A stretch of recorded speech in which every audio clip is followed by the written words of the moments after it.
Só que, ao traduzir ou imitar o cisne do Baudelaire, ela também está traduzindo e imitando a Imitation do Robert Lowell do cisne do Baudelaire. E muitas vezes, e isso é um modo de funcionamento do texto da Ana Cristina, né? Uma referência esconde uma outra referência. Né? Ou, digamos, numa referência está embutido outra referência. Né? Eu posso dar alguns exemplos, como, por exemplo, no poema da última produção da Ana Cristina, chamado O Fogo do Final, ela tem esse trecho aí, que é muito importante, porque é o último. A Teus Pés, a construção do livro que vocês conhecem, ou ao qual vocês têm acesso hoje, chamado A Teus Pés, é um livro que tem uma composição, que tem uma história. Né? Ele reúne 3 livrinhos de edição marginal, né? Autoedição, que ela editou nos anos 70, no Rio. O primeiro é Cenas de Abril, mas ela vai cortando, ela elimina alguns textos, ela modifica alguma coisa. O Cenas de Abril foi publicado em 78. E depois, em 79, ela publica 2 livrinhos, e cada livro aliás, um livro, desculpe, em 79. Cada livro é um objeto precioso, porque toda a concepção traz um sentido. Né? Então, o folhetinho, o livrinho que ela publica em 79, se chama Correspondência Completa. Né? Daí o jogo com o título da edição da correspondência, Correspondência Incompleta, né? Mas que é póstuma, obviamente. Né? Correspondência Completa. Né? E já o livro é um paradoxo, porque é um livro fininho, né? Desse tamanho, assim, um belo objeto de arte, digamos, né? Dessa arte marginal. Então, como que um livro tão fino, que tem um texto em prosa, uma carta, né? Pode se intitular Correspondência Completa? Né? Como que essa correspondência pode ser completa com uma só carta? Né? Porque, na verdade, a correspondência de que se trata não é só da correspondência epistolar, uma carta, mas também da correspondência baudelariana, né? Das equivalências, né? Que tem, dos ecos que tem no texto, etc. Bom, então tem esse livro, e tem, quando ela volta da Inglaterra, em 81, ela edita numa coleção a qual ela mesma dá o título, uma coleção juntando amigos, vários publicam os livros dele, e a coleção se chama Capricho, né? Que é um título bem da Ana Cristina. Ela inventa um selo. E, só que ela editou, ela imprimiu o Luvas de Pelica na Inglaterra. E ela reúne, ela vem com as páginas, as folhas impressas, e vai juntar para dar esse livro, Luvas de Pelica. Então, esses textos já estavam editados quando ela publica, final de 82, A Teus Pés. E a esses textos, ela acrescenta uma parte inédita, que eu vou chamar de A Teus Pés, né? Mas que ela coloca no início do livro. Né? Então, a sequência, digamos, da composição do livro é relativamente complicada, mas por isso interessante de analisar, né? Porque a parte mais recente é o início do texto e depois ela coloca na ordem cronológica Cenas de Abril, Correspondência Completa e Luvas de Pelica, né? E o que chama a atenção, na verdade, é que a parte inédita termina com esse poema, Fogo, do final, né? Quer dizer, já é uma forma de encerrar, né? Só que o livro recomeça, né? E encerra com Luvas de Pelica. E encerra com uma cena, a cena final de Luvas de Pelica, o epílogo, né? Que depois podemos ler, enfim, que também é uma forma de despedida, de saída do palco, né? Bom, e eu sou para organizar um pouco a leitura desse livro fundamental, porque, na verdade, é o livro que ela publica, que ela reúne, enquanto viva, a poesia dela. Todo o resto é muito interessante, é fundamental para entender a obra dela, mas tem que ser lido com muitos cuidados e, na medida do possível, até consultando originais e tal, para ver como, às vezes, foi recortado. Bom. Então, no Fogo do Final, tem esse trecho, né? Cartões postais escolhidos dedo a dedo.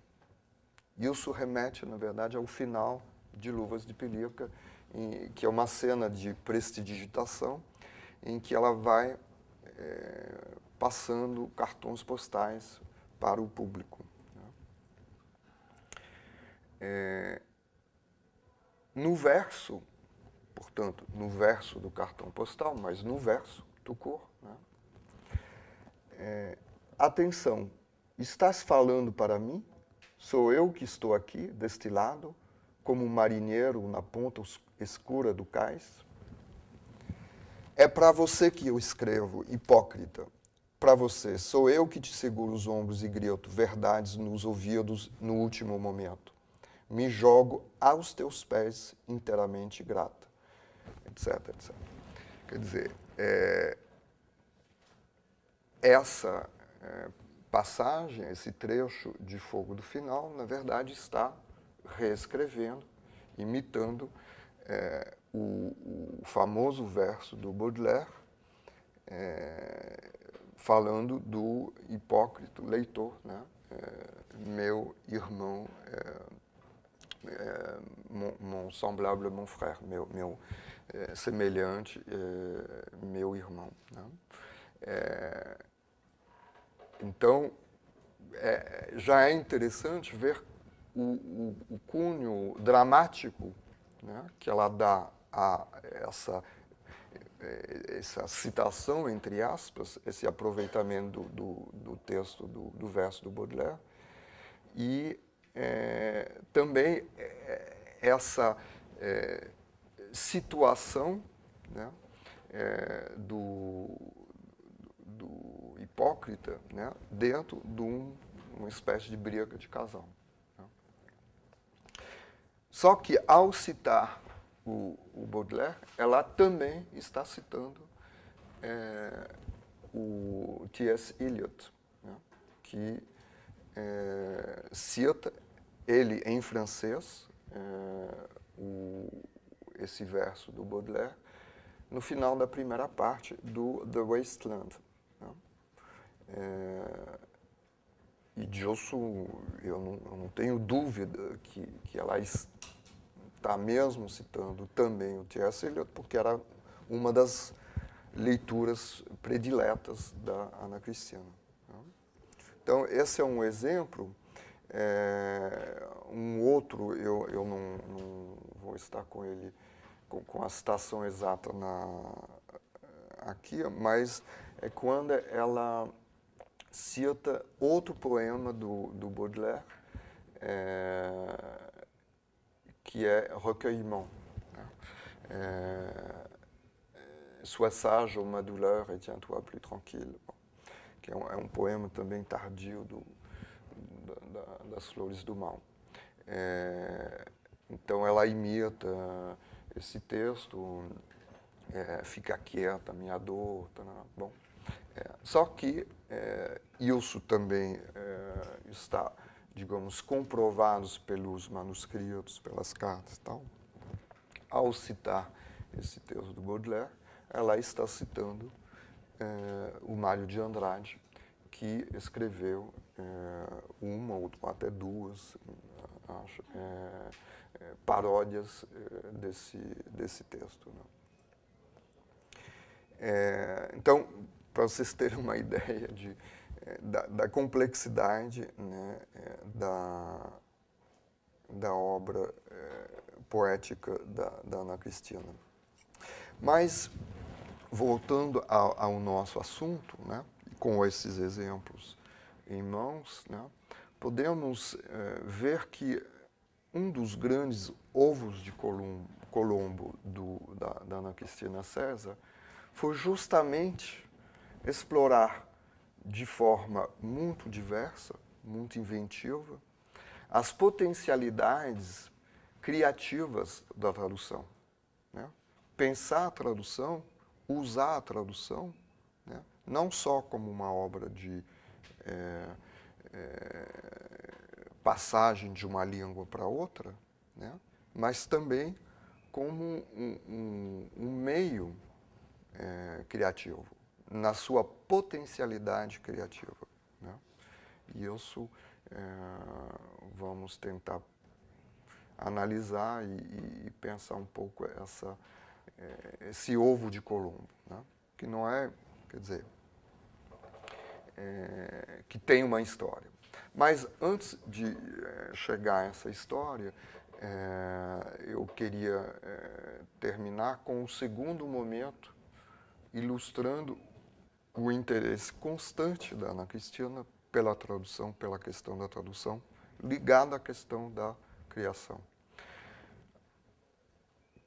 Quando ela volta, portanto, em início de 81 no Rio, ela tem um tempo sem trabalhar, ela vai passar a trabalhar na Globo, lendo roteiros e avaliando roteiros de novela, coisa de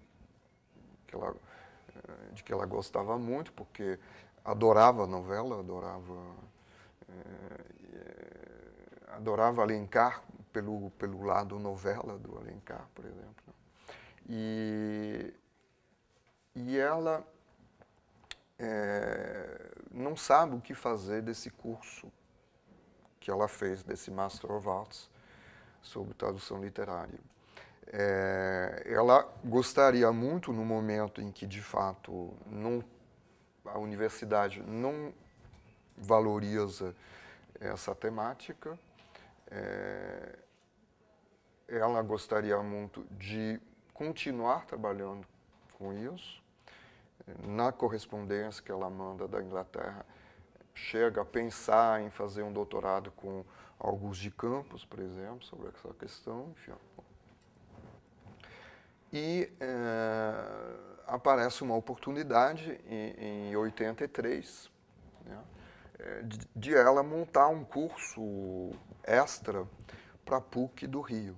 Então, ela deixou um material com o projeto que ela apresentou, que foi aceito e tal, mas que só poderia acontecer com um número mínimo de inscritos, de matriculados. Né?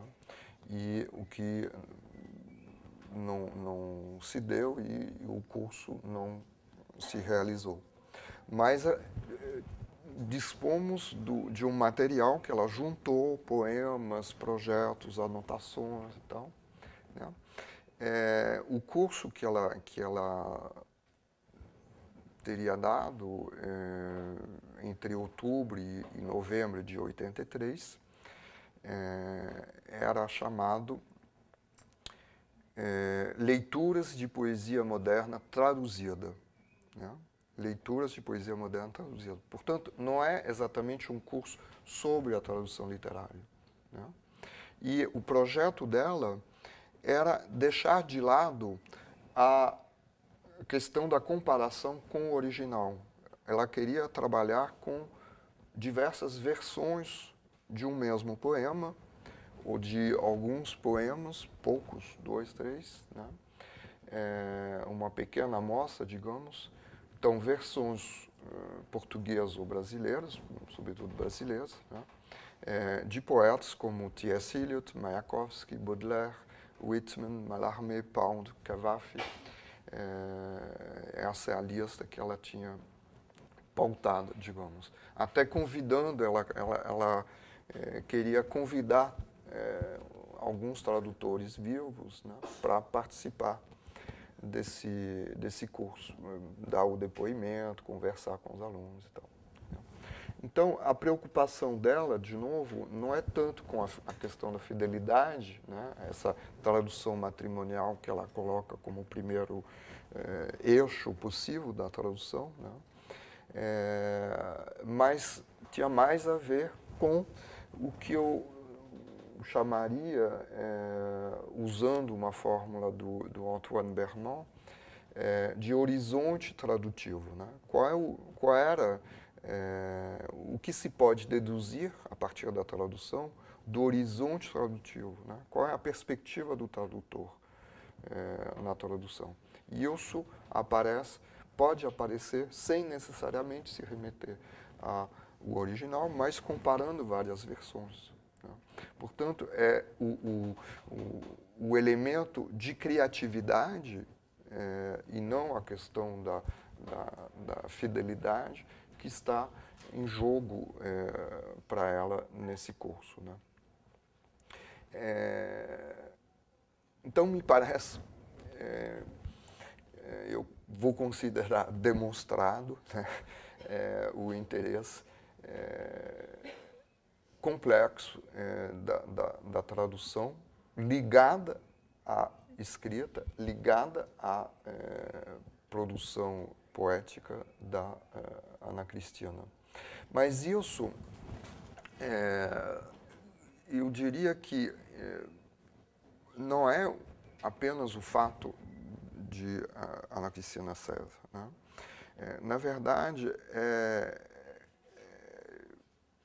toda uma literatura contemporânea, e o contemporâneo eu posso fazê-lo começar no século XIX, toda uma linha em que a literatura vai se pensar como tradução, né?